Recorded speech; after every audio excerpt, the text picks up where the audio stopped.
In today's news, somebody tell me please, why are we panicking? Why are these markets filled with FUD and bearish sentiment? We are consolidating around a 95k Bitcoin, not that far off all-time highs. Furthermore, and better still, the US government, they are telling Ripple and telling all of us that we are very, very close now, that this is a pivotal moment in history, and for that matter as well, XRP ETF, they are flying out left and right.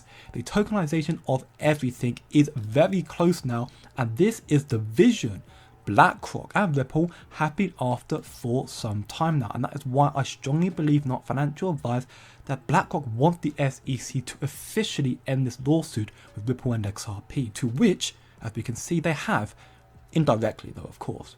But still, to start off with here, Republican Bill Huizenga, who is a key figure in financial regulations, told Ripple CEO Brad Garlinghouse that he is so glad to be a part of these important conversations both now and over the years, thanking him and the Ripple's team's engagement over the years, and that we are now within striking distance, which is huge news. But that is not all, as Brad Garlinghouse recently took a trip to meet with members of Congress and administration officials, which Ripple's head of public policy and government law labeled this trip as a pivotal moment for the digital asset industry.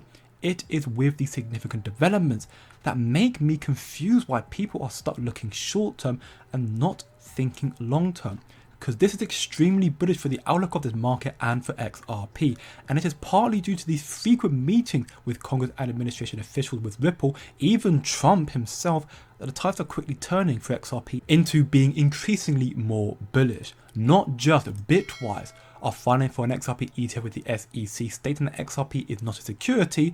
There's a long list of them. One of these news additions though is none other than MEMX US Securities Exchange. What is interesting about this XRP ETF filing though is that it's being labelled as a commodity based trust. So by MEMX Exchange filing for an XRP ETF commodity based trust, should this pass, it will put XRP in the same category as the spot Bitcoin ETF and Ethereum ETFs launched in the United States last year. And the truth of the matter being as well, MEMX Exchange can get away with this after the SEC's recent ETF acknowledgement, which indirectly classified XRP as a commodity. But what is arguably even more important about this filing is the list of MEMX Exchange partnerships, those who are backing this exchange, from JP Morgan to Jane Street, Morgan Stanley, UBS, Wells Fargo, Bank of America, who's already in partnership with Ripple, to Charles Schwab, Citi, Fidelity, Goldman Sachs, and then of course the big one, BlackRock. To which Matthew Brennan, head of US ETFs at BlackRock, is also on the MEMX board. So it looks like BlackRock, they are gearing up for an XRP ETF, with XRP being indirectly labelled as a commodity, and with the SEC seemingly unwilling to pick winners and losers right now. There's also a likelihood we could see a flurry of ETF filings very, very soon, and we are going to make the most of this opportunity, getting ahead of the game. You want to learn more? In the CF community here, we provide in-depth research, private live streams, and we have also seen multiple wins already through some of our trades, some as big as a 25x, and there is so much more that we offer. You can check it out for free right now, links are down in the description below.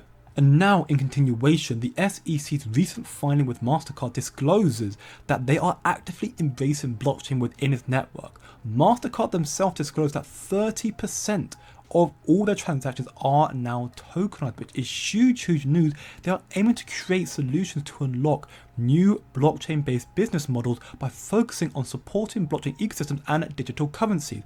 Mastercard states, and I quote, "We integrate with financial institutions using the Mastercard multi-token network to enable programmable payments, which helps make the transactions within blockchain ecosystems more secure, scalable, and interoperable. We work with a wide range of crypto players to enable consumers to buy cryptocurrencies on card and spend those balances anywhere our brands are accepted."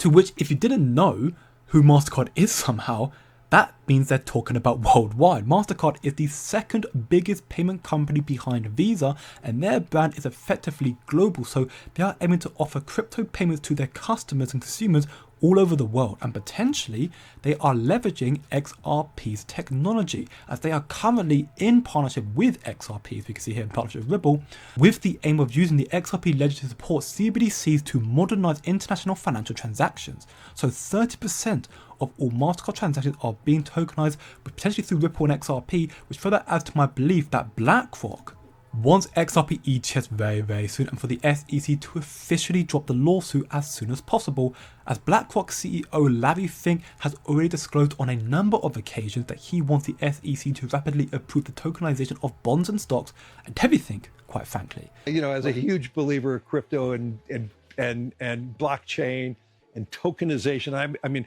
I want the SEC to rapidly approve the tokenization of bonds and stocks. That will simplify things, make things easier. Some of the tax on BlackRock would never have to vote on a proxy vote anymore because every owner of record would be notified through a tokenization of equities. And it would save more money for more people. It would bring down the cost of ownership of stock and bonds. So those are the type of financial reforms we need. Right. And Ripple's goals align with theirs. Standard Chartered here. Apparently they're going to be supporting China's asset management's launch of the first tokenized retail money market fund in Asia Pacific. Standard Chartered will act as the digital asset service provider for the first tokenized retail money market fund, which is set to launch by the end of February this month, so it's in the next 10 days. And Ripple is also in partnership with Standard Chartered, which is huge news. The future of this market, it is all about tokenization. That is what the financial institutions want, and that is what Ripple is aiming to provide, which Brad Garlinghouse addresses in this interview here. Take a very close listen. I mean, I'll throw out two. I mean, one Ripple is interested in and we think a lot about, and because we are very focused on the enterprise and kind of institutional side, you know, the ability to tokenize real world assets and make them more accessible, more tradable.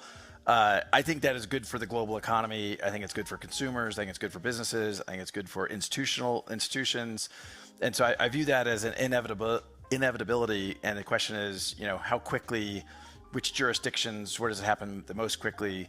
But I very much am a believer, and you know, again, you hear all kinds of crazy ideas about like, what about tokenizing this? And it's stuff I've never thought of that I'm like, oh yeah, I could see why that might make sense to a particular investor class or what have you.